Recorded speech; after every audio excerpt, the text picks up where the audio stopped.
Bonsoir à toutes et à tous, bienvenue dans Libre Ensemble, votre rendez-vous de la laïcité. Hitler était-il de gauche ? La question peut paraître incongrue et pourtant aujourd'hui, sur les réseaux sociaux notamment, un nombre important de personnes n'hésitent pas à répondre par l'affirmative. Oui, les nazis étaient d'extrême gauche, d'ailleurs leur parti s'appelait le national-socialisme. C'est le genre d'affirmation qu'on le retrouve en masse dans le discours de l'extrême droite et qu'on vous propose de décrypter dans notre émission ce soir. Libre Ensemble, Vinciane Colson, Jacques Nizin. Et on va le faire avec un historien spécialiste du nazisme. Bonsoir, Joanne Chapoutot. Bonsoir. Alors vous êtes professeur d'histoire contemporaine à la Sorbonne à Paris. Vous avez écrit plusieurs ouvrages sur l'idéologie nazie. Le dernier date d'il y a quelques mois. Il est intitulé « Les irresponsables qui a porté Hitler au pouvoir », publié chez Gallimard. Alors Joanne Chapoutot, on vous a contacté car il y a une semaine, dans cette même émission, nous avons diffusé le témoignage de Simon Kronowski. À 94 ans, il est l'un des derniers rescapés de la Shoah. Il partage inlassablement son histoire pour sensibiliser aux dangers de l'extrême droite. Et on a décidé de partager cet extrait sur nos réseaux sociaux. Il faut lutter contre l'extrême droite. Et il y a deux manières de lutter contre l'extrême droite. D'abord, le devoir de mémoire que j'accomplis ici devant vous aujourd'hui. Et un deuxième moyen de lutte, c'est lors des élections. Il ne faut pas voter pour un parti d'extrême droite. Il ne faut pas se tromper, il ne faut pas... Et maintenant... Ces dirigeants se présentent bien maintenant. Ils sont corrects, élégants. C'est plus les sombres brutes que j'ai vus en 1943. Parce que moi, je les ai vus de près, les nazis, les gens de la Gestapo. Maintenant, ils se dédiabolisent. Ils sont d'autant plus dangereux. Le message est clair, mais il n'a pas plu aux militants d'extrême droite. On a vu apparaître de très nombreux commentaires sous notre publication, des dizaines, affirmant que c'était l'extrême gauche le danger et que le parti nazi s'appelait d'ailleurs national-socialisme. Alors Joanne Chapoutot, Hitler était-il de gauche ? Non, aucun historien ne dira jamais ça. Il suffit tout simplement de lire les sources, ce que je fais régulièrement avec mes collègues spécialistes de la question. Les nazis n'ont jamais prétendu quoi que ce soit de cet ordre-là.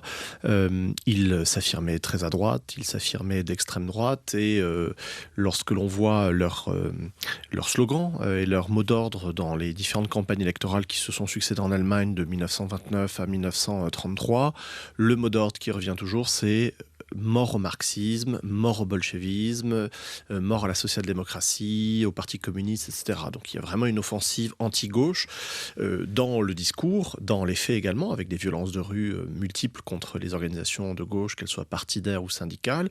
Et ça va se poursuivre après l'arrivée au pouvoir du 30 janvier, puisque dans les mois qui vont se dérouler de début février jusqu'à juillet 1933, vous allez avoir une offensive à la fois normative, légale, réglementaire et physique contre toutes les organisations de gauche, puisque les partis vont être interdits un à un et les syndicats vont être physiquement détruits par des assauts de la SA le 2 mai 1933 et légalement interdits. Et c'est vrai que je parlais du nom du parti, le Parti national-socialiste des travailleurs allemands. C'est comme ça que le mouvement s'est nommé. Donc ça pouvait donner l'impression qu'il s'intéressait à cet électorat ouvrier. Ça veut dire que c'était un leurre ? Oui, c'était un leurre et c'était pensé comme tel. Et c'est ainsi qu'ils l'expliquent eux-mêmes, puisque à la fin de la Première Guerre mondiale, vous avez un fort mouvement communiste qui saisit l'Europe occidentale et notamment l'Allemagne, avec d'ailleurs une révolution soviétique en Bavière, qui est quand même un haut lieu du conservatisme catholique allemand. Et donc ça a beaucoup ébranlé évidemment la droite et l'extrême droite contemporaine, qui a décidé de s'adresser à un électorat qui était tenté par la solution internationaliste, pour la rabattre vers la solution ultranationaliste. Et en l'occurrence, il s'agissait de parler à un électorat qui était de nature ouvrière, par exemple, en affichant, et c'était, comme vous l'avez dit, des leurs, en affichant des termes tels que social, socialiste, travailleur. Alors, les nazis ont fait ça à coup redoublé, si vous voulez, puisque dans le nom de leur parti, tel qu'il est décidé définitivement en 1920, vous avez un redoublement. Vous avez national et allemand dans le nom, et vous avez travailleur et socialiste. Sachant que ce n'est qu'un pur effet d'affichage, puisque dans les faits, dès sa naissance, dès 1920, 1920-1921, le parti nazi se range du côté du patronat allemand et de la bourgeoisie allemande, en se désolidarisant tout de suite et en condamnant les grèves, par exemple, qui ont lieu partout en Europe occidentale et notamment en Allemagne, en raison des difficultés de la vie, de la reconversion de l'économie de guerre en une économie de paix et en raison de l'inflation. Donc les choses sont très très claires dès le départ et les financiers du parti ne s'y trompent pas. Qui finance, c'est la bourgeoisie bavaroise, ce sont les industriels, ce sont les financiers qui tout de suite ont reconnu évidemment dans le parti nazi cette attrape-masse qui allait détourner encore une fois un électorat tenté par l'internationalisme vers l'ultranationalisme raciste, antisémite, etc. Mais ça veut dire que quand on lit aujourd'hui, quand on entend Hitler était de gauche, le parti national-socialiste des travailleurs, ça veut bien dire qu'ils étaient de gauche. On est vraiment ici face à quoi? Une réécriture de l'histoire, un discours révisionniste? Alors, exactement. Alors, bon, il faut dire qu'il y a un appareil très puissant derrière tout ça, puisque vous avez des gens qui maîtrisent des plateformes, des réseaux sociaux de diffusion mondiale qui adhèrent à une idéologie suprémaciste, raciste, antisémite, masculiniste, etc. Je pense notamment à Elon Musk, et qui sont les premiers à répandre sur leur réseau de manière matraquante ce genre de contre-vérité, tout simplement parce que il y a un problème pour l'extrême droite qui est la macule du génocide contre les Juifs en Europe. C'est quelque chose qui est, lorsque vous êtes d'extrême droite, assez difficile à assumer. La première tentation de l'extrême droite, ça a toujours été le négationnisme, c'est-à-dire la négation pure et simple. Ça n'a jamais existé, il n'y a jamais eu de Shoah, les Juifs mentent, ils exagèrent, d'ailleurs ils ont toujours fait ça, etc. etc. Donc ça a été la voie structurelle, la substructure de l'extrême droite dès 1945 en réalité, puisque, encore une fois, il était difficile de prendre à son compte et de prendre à sa charge l'assassinat de plus de 6 millions de personnes au cœur de l'Europe. La variante négationniste, elle existe toujours, mais elle est plutôt marginale, enfin très présente quand même sur les réseaux de droite et d'extrême droite, mais elle devient marginale par rapport à une autre variante qui est, comme vous l'avez dit très justement, révisionniste. C'est-à-dire qu'il s'agit de réviser l'histoire, de réécrire l'histoire et de dire que, alors certes, la Shoah existait, on ne peut pas le nier comme avant, mais la responsabilité en incombe non pas à des conservateurs, à des libéraux, à l'extrême droite, etc., mais bel et bien à la gauche, puisque c'est bien connu, Hitler était de gauche, etc., etc. Donc c'est vraiment une manière de réorienter la culpabilité qui vise à disculper tout simplement l'extrême droite. Alors c'est vrai que c'est un discours qui circule beaucoup en France, aux États-Unis. Vous avez cité Elon Musk depuis déjà quelques années. On était peut-être moins habitués à l'entendre en Belgique, et donc nous c'est vrai que ça nous a marqué quand on a vu tous ces commentaires sur les réseaux sociaux. Et une chose aussi qui me marque, c'est qu'on le sait sur les réseaux sociaux, il y a beaucoup de trolls qui ressassent les mêmes discours, mais on voit qu'il y a aussi des personnes qui ont l'air profondément convaincues d'avoir découvert une vérité historique, qu'on les aurait trompés pendant toutes ces années dans les manuels historiques. Et donc il y a vraiment au final on se dit il y a une méconnaissance, un manque de culture générale sur l'époque nazie. Alors, il y a quelque chose qu'on retrouve beaucoup dans les sphères complotistes, qui est cette joie d'être éclairé, d'être initié, contrairement aux mensonges de l'éducation et des médias. Nous, on sait, on a fait soi-même sa propre recherche, comme on le dit dans ces milieux-là, et on a abouti à une conclusion qui est orthogonale à ce qui est enseigné d'habitude. On pense jouir d'une forme d'originalité ou d'extravagance, alors qu'en réalité, c'est totalement mainstream dans les milieux d'extrême droite, et par ailleurs, c'est encore une fois promu par des outils et des plateformes très très puissantes. Donc c'est vraiment une contre-vérité accablante de banalité dans ses ressorts, dans sa formulation et dans les vecteurs qui la promeuvent, que des gens ensuite vont répéter réalité, assez bêtement en réalité, hein, puisque, encore une fois, il suffit tout simplement de lire quelques historiens pour se rendre compte de l'inanité de ces affirmations.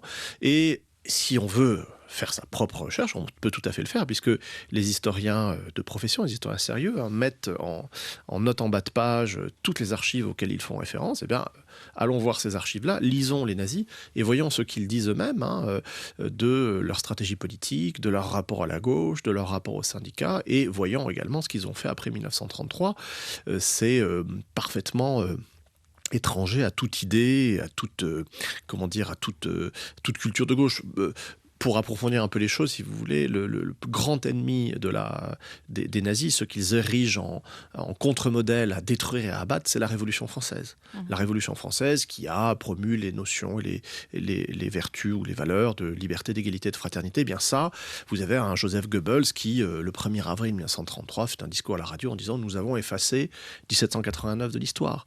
Les décrets qui abolissent le pluralisme politique en Allemagne sont pris le 14 juillet 1933. Donc il y a vraiment une volonté de revenir sur toute la culture, tous les principes de l'universalisme, de l'égalitarisme, précisément ce que font les monstres des GAFAM actuellement, qui, eux, comme les nazis, ont adopté l'inverse, c'est-à-dire le darwinisme social, le racisme, l'antisémitisme. Alors ça, ils essaient un petit peu de le masquer par une solidarité avec l'extrême droite israélienne, mais ça ne trompe pas très, très longtemps. Et pour cela, ils ont besoin de rappeler que les nazis n'étaient pas du tout d'extrême droite, comme eux. Alors, Joanne Chapoutot, vous disiez que c'était important de revenir dans les textes, d'aller dans les livres d'histoire et dans les textes originaux. Et c'est ce que vous avez fait d'ailleurs, puisque vous avez publié il y a quelques mois donc, chez Gallimard « Les irresponsables qui apportaient Hitler au pouvoir », un ouvrage dans lequel vous racontez en détail l'accession d'Hitler à la tête de l'Allemagne donc entre 1930 et 1933. Et vous dites que l'arrivée des nazis au pouvoir n'était possible que grâce aux libéraux. Ça veut dire que c'est eux qui ont donné le pouvoir aux nazis, c'est pas le peuple, c'est pas les urnes comme on l'entend parfois. Ah non, les nazis n'ont jamais gagné une élection nationale. Hein. Le maximum qu'ils aient obtenu, c'est 37,3%, ce qui est énorme, aux élections du 31 janvier 1932. Mais dès la dissolution de ce Reichstag et dès les nouvelles élections, le 6 novembre 1932, donc 3 mois plus tard, ils obtiennent 4 points de moins, ils perdent 2 millions de voix, ils perdent une quarantaine de députés. Donc ils sont déjà en recul à l'automne 1932, et il y a une dynamique inverse qui s'est enclenchée. Ce qui fait que ce n'est absolument pas le processus électoral qui explique leur arrivée au pouvoir, c'est une décision froide, cynique, presque sordide en réalité, de la droite libérale autoritaire au pouvoir, alliée à la droite nationale conservatrice, qui elle-même était en perte de vitesse à ce moment-là et qui a décidé qu'il était temps de faire un gouvernement d'union des droites, ce qui était un projet depuis 1929, un gouvernement d'union des droites, un gouvernement de coalition entre la droite et l'extrême droite, qui est donc celui du gouvernement Hitler von Papen du 30 janvier 1933, un gouvernement de coalition où vous avez 9 ministres de droite libérale autoritaire nationale conservatrice et 3 nazis, donc un cabinet de fusion et d'union des droites, comme cela s'était pratiqué dans certains Länder, je pense notamment à la Thuringe depuis la fin 1930 ou le Oldenburg ou Braunschweig depuis 1932. C'était des modèles politiques d'union des droites qui avaient déjà été pratiqués. Les ennemis communs, enfin l'ennemi commun, en réalité étant ce que à la fois la droite et l'extrême droite à l'époque appellent le marxisme, terme générique qui désigne les communistes bien sûr, mais aussi les sociodémocrates, mais aussi tous les syndicats, y compris d'ailleurs les syndicats chrétiens, tous ces organismes, toutes ces institutions faisant évidemment les frais de la violence de ce gouvernement à partir de début février 1933. Ça veut dire que ces libéraux autoritaires se croyaient suffisamment malins que pour faire taire aussi l'extrême droite, pour pas l'encourager, mais penser que ça allait finalement être favorable pour ces libéraux. C'est le pari qui est toujours formulé et toujours raté en réalité. Lorsqu'on pense par exemple au coup d'État de Louis-Napoléon Bonaparte entre 1849 et 1851, la volonté des libéraux de se servir de Louis-Napoléon Bonaparte pour asseoir leur pouvoir. Adolphe Thiers disant c'est un crétin que l'on mènera. Bon, de fait, Bonaparte a montré qu'il n'était pas ce qu'on croyait. Idem en Italie en 1922, lorsque les libéraux ont mis les fascistes au pouvoir en sorte de rétribution de ce que les fascistes faisaient depuis 3 ans, c'est-à-dire le coup de poing contre la gauche dans les usines, dans les champs, pour éviter une révolution socialiste ou communiste.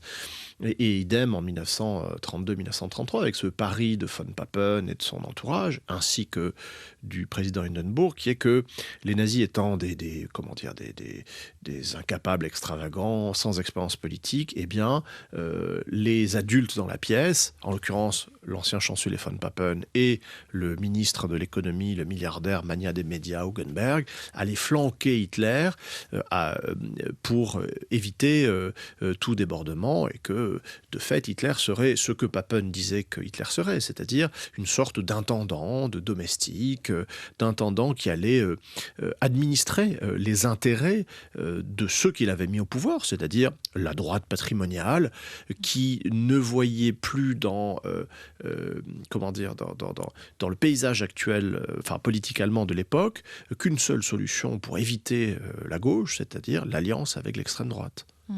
Mais on voit que, outre ce von Papen qui va donc mettre Hitler au pouvoir, il y a aussi une forme de bienveillance, de passivité en tout cas des gouvernements et des élites occidentales des autres pays vis-à-vis du nazisme. Il y a quand même une forme de bienveillance. On les voit d'office comme un moyen de faire taire la gauche. Alors, la promesse d'Hitler au grand patron, puisque à partir de 1930, grâce à tout un réseau de journalistes économiques qui se mettent au service des nazis, qui sont rarement de gauche, comme vous le savez, grâce également à Hjalmar Schacht, l'ancien président de la Reichsbank, le génie de la monnaie et de la finance, qui s'est mis au service des nazis également. Hitler a fait, en gros, la tournée des clubs patronaux depuis 1930 et leur a promis plusieurs choses. Il leur a promis une relance industrielle par les commandes militaires. Il leur a promis également que la démocratie sociale instaurée par Weimar prendrait fin, c'est-à-dire qu'il n'y aurait plus de comité d'entreprise, que le patron serait à nouveau le maître chez lui, c'est sa promesse, donc c'est la revanche sur la révolution de 18, et par ailleurs il leur promet la destruction de la gauche allemande, qui était la plus ancienne, la plus structurée, la plus prestigieuse au monde, le Parti social-démocrate, les syndicats, le Parti communiste, et force est de constater que Hitler a tenu parole, c'est-à-dire qu'en quelques mois, il n'y a plus de parti communiste, il n'y a plus de parti socialiste, il n'y a plus de syndicats. Tout est détruit, le patronat est à nouveau maître chez lui, les commandes militaires arrivent, financées grâce à la spoliation interne et aux anticipations de prédation extérieure grâce à des jeux d'écriture inventés par le docteur Schacht, l'ancien et nouveau président de la Reichsbank. Et tout cela est évidemment perçu avec intérêt à l'étranger, puisque voilà un pays où on détruit la gauche, on détruit les syndicats, où l'économie est relancée, grâce à des manipulations financières. Par ailleurs, l'Allemagne a toujours été une destination privilégiée des investissements étrangers. L'Allemagne est sous perfusion d'investissements directs étrangers et l'Allemagne exporte beaucoup à l'étranger. Donc, il y a cette idée après 1933 que lorsque l'on veut avoir un bon retour sur investissement, il faut investir en Allemagne nazie. C'est là que ça se passe et c'est là qu'on aura des profits substantiels grâce aux conditions mises en place par les nazis. Et c'est exactement ce qu'il va se passer dans toutes les années 30 où, au fond, les bourgeoisies, pour parler en termes sociologiques ou matérialistes, les bourgeoisies internationales vont considérer avec beaucoup de faveur cette expérience nazie qui leur semble positive d'un point de vue social et économique. On mettait sur le même plan nazis et communistes, extrême droite, extrême gauche, un discours qui revient beaucoup aussi aujourd'hui. Et est-ce que c'est aussi une tactique pour conspuer les extrêmes et montrer que finalement le centre, lui, serait raisonnable et le centre que vous qualifiez d'extrême centre ? Alors, c'est pas moi, j'ai repris ce concept à un collègue historien qui s'appelle Pierre Cernat, hein, qui a créé ce concept d'extrême centre pour montrer que ceux qui se prétendent modérés, tempérés, aimables, sont en fait des gens qui, en réalité, sont intraitables vis-à-vis de leurs intérêts fiscaux, patrimoniaux, et sont prêts à la plus extrême violence. D'où le terme d'extrême centre. On le voit dans plusieurs pays, hein, dans ces raidissements typiques du libéralisme autoritaire. Ça, c'est pour le coup, c'est une expression qui est née en 1932 pour décrire le gouvernement von Papen et ces projets-là. Libéralisme autoritaire, c'est-à-dire libéral d'un point de vue économique pour favoriser les intérêts privés, la politique de l'offre, typiquement, les réductions d'impôts pour les plus riches, etc. Et autoritaire, puisque, évidemment, cette politique va contre l'intérêt de la quasi-totalité de la population, va susciter des mécontentements, et donc il faut intervenir par la force et par la violence. Et c'est exactement ce qui se passe en Allemagne en 1932, et précisément, ces gens au pouvoir disent « nous sommes les modérés, nous sommes le centre, nous sommes tempérés, et il y a les extrêmes » pour ajouter immédiatement, et je cite d'ailleurs longuement un discours de von Papen en juillet 1932, il dit attention, il y a plus extrêmes que d'autres, c'est-à-dire qu'il y a un extrême qui veut la destruction de la famille, de la société, de la religion, etc. Ça, on a compris qui c'était, donc ça c'est pas possible. Par contre, il y a des gens qui sont des honnêtes citoyens, préoccupés par le sort de la patrie, qui ont des valeurs nationales et avec qui nous pouvons évidemment faire équipe. Et c'était une offre de service, évidemment une offre d'alliance aux nazis. Le gouvernement d'union des droites n'a pas pu se faire à l'été 1932, mais il se fera à l'hiver 1933 avec ce gouvernement de coalition droite-extrême droite du 30 janvier. Oui, et vous, et alors pour faire une analogie avec le présent, et on va en parler, parce que évidemment, les analogies, elles sont inévitables, et vous dites que pour vous, l'extrême centre aujourd'hui, elle est représentée par le président français. Donc cet extrême centre, c'est lui pour vous aujourd'hui.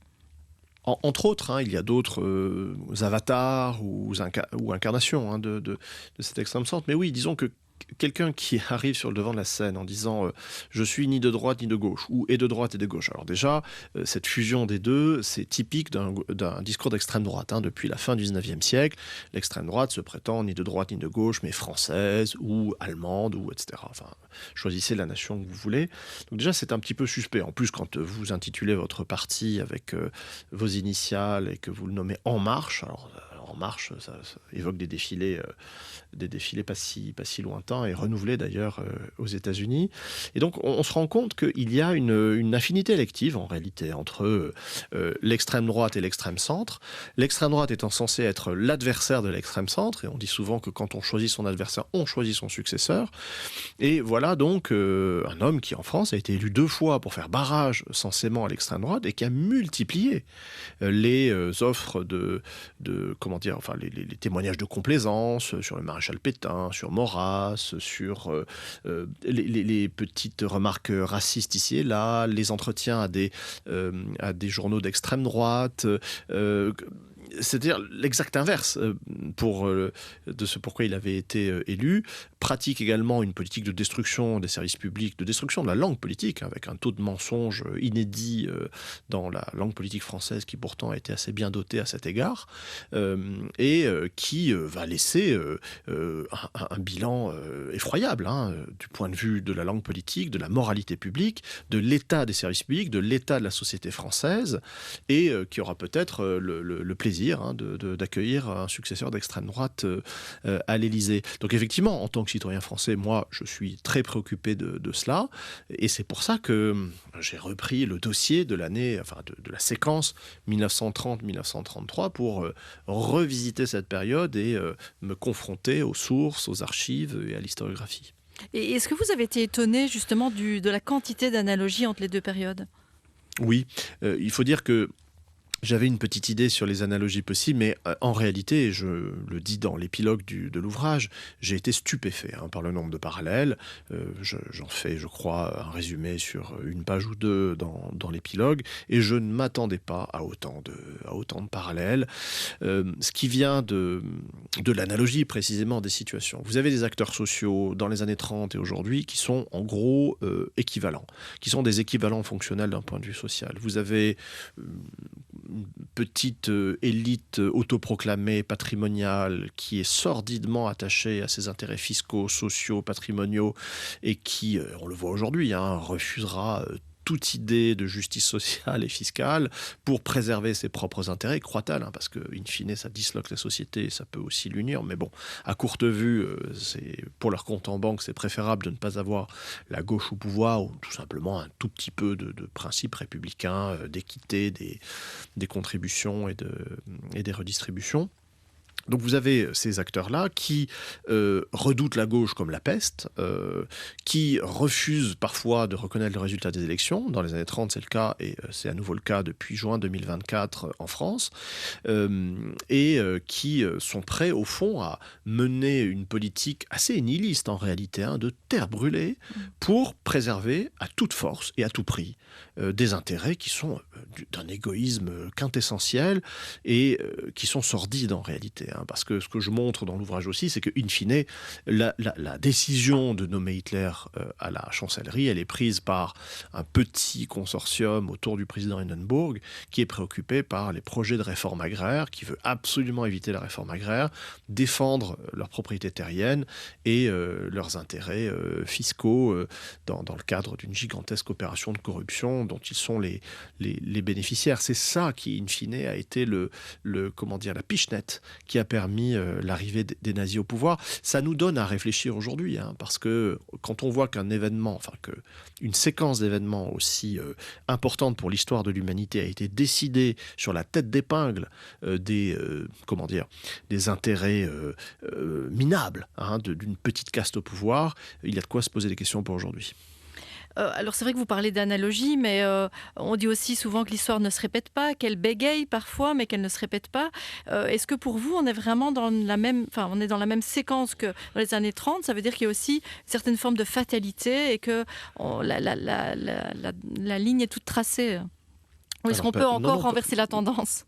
Oui, non, il n'y a pas de fatalité, bien au contraire, puisque précisément ce que j'ai montré dans Les Irresponsables, et qui correspond tout simplement à la réalité des faits, c'est que lorsque le gouvernement d'union entre la droite et l'extrême droite est nommé le 30 janvier 1933, c'est le scénario le plus improbable. C'est-à-dire que pour tous les observateurs et acteurs politiques allemands et internationaux, la nomination de ce gouvernement ne correspond à aucune rationalité politique réelle, et tous les scénarios sont privilégiés par rapport à celui-là. Les bookmakers de l'époque ne mettaient pas grand-chose sur la nomination de ce gouvernement. Le jour même de sa nomination, il a bien failli éclater avant même la prestation de serment, en raison de désaccords sur la dissolution du Reichstag entre Hitler, le nouveau chancelier, et Hugenberg, le ministre de l'économie et de l'agriculture. Donc en réalité, cette séquence qu'on nous présente toujours comme une espèce de paradigme de la fatalité en histoire est en réalité tout l'inverse. C'est le paradigme de la contingence la plus radicale. C'est-à-dire que tout aurait pu être autrement, et ce qui était le plus probable était précisément l'autrement. Autrement dit, lorsqu'on nous présente cette séquence comme étant l'idée fatale sur laquelle l'extrême droite va finir par gagner, etc. Alors déjà, les nazis n'avaient jamais gagné. C'est quelque chose qu'on entend à longueur de plateaux de télévision et de radio, comme si, au fond, les animateurs, les chroniqueurs, les éditorialistes prenaient déjà un petit peu leurs actions dans le changement de pouvoir à venir. Alors qu'en réalité, ça ne s'est pas produit en juin 2024. Tous les plateaux nous promettaient Bardella, Matignon, c'est la gauche qui a gagné. Mais le von Papen actuel, ou le Hindenburg actuel, a refusé d'acter la victoire de la gauche. Et donc, si vous voulez, lorsqu'on défatalise l'histoire, c'est-à-dire lorsqu'on fait l'histoire, il n'y a jamais de fatalité en histoire, lorsqu'on défatalise l'histoire, lorsqu'on montre l'univers des possibles et la contingence des choses, on se désincarcère soi-même, on désincarcère nos imaginaires contemporains, nos imaginaires politiques, puisqu'on se rend compte qu'on n'a pas un pistolet braqué sur la tempe, mais au contraire un champ des possibles à explorer. Et je trouve que faire de l'histoire, précisément, nous réintroduit dans cet univers des possibles, dans cette liberté politique et citoyenne. Et comment est-ce qu'on peut remettre justement cette réalité historique aussi au centre ? Parce qu'on l'a dit tout à l'heure avec l'époque des réseaux sociaux, les GAFAM qui alimentent ces discours dont on parlait au début sur le fait que par exemple Hitler était de gauche, que le nazisme était de gauche. Comment on peut aujourd'hui remettre cette réalité historique au centre ? Alors déjà, bon, il y a un vrai problème qui transcende très largement la question de l'histoire, de l'enseignement de l'histoire et de la vérité scientifique, qui est la dépendance et la colonisation numérique, comme on dit aujourd'hui, de l'Europe par des plateformes que l'on pensait purement techniques et neutres, mais qui en fait se révèlent de redoutables fourriers, de redoutables instruments d'une politique d'extrême droite qui est celle du gouvernement américain et qui est celle actuelle, et qui est celle des soutiens de ce gouvernement du côté de ce que la sociologie économique appelle le capital ou le grand capital. Là, je pense que c'est très clair. Donc, il y a des normes à appliquer. Il y en a en Europe et ce serait bien de les appliquer. Et ce serait bien également d'être moins dépendant de ces plateformes manipulées, on le sait bien, par des algorithmes dont on ne connaît pas la nature, qui ne sont pas publics et qui, évidemment, vont promouvoir, dans le cas d'Elon Musk, tout ce qui est cher à cet individu, qui est de l'ordre donc du suprémacisme social et racial. La démonstration n'est plus à faire. Ensuite, contre cette épouvantable machinerie, il y a le travail des médias traditionnels qui, peu à peu, alors se désintoxiquent de Twitter ou de X et qui vont regarder ailleurs et qui ont compris que là, on n'avait plus une source d'information, mais une source de désinformation. Donc un vrai travail, on va dire, de critique analytique de la part des journalistes, que l'on peut inviter à ne pas répéter les choses, mais à faire un travail vraiment de reportage, d'enquête, de lecture des sciences humaines et sociales, un travail critique. Et vous avez l'émergence des médias indépendants qui, alors eux, sont nourris de gens qui ont fui les médias traditionnels parce qu'ils ont vu qu'ils étaient insérés dans des logiques, dans des intérêts qui étaient incompatibles avec leur éthique journalistique et qui, eux, font véritablement de l'enquête, lisent de l'histoire, des sciences humaines et sociales et informent leur travail avec cette intelligence-là et donnent la parole également aux chercheuses et aux chercheurs. Et puis on peut aussi se plonger dans les livres évidemment et notamment dans le vôtre, Joanne Chapoutot. Donc je rappelle le titre de votre dernier ouvrage, Les irresponsables, qui a porté Hitler au pouvoir. C'est publié chez Gallimard. Merci beaucoup Joanne Chapoutot. Je rappelle aussi que vous êtes historien, spécialiste du nazisme et professeur d'histoire contemporaine à la Sorbonne à Paris. Merci à vous. Merci à vous et belle soirée à tous.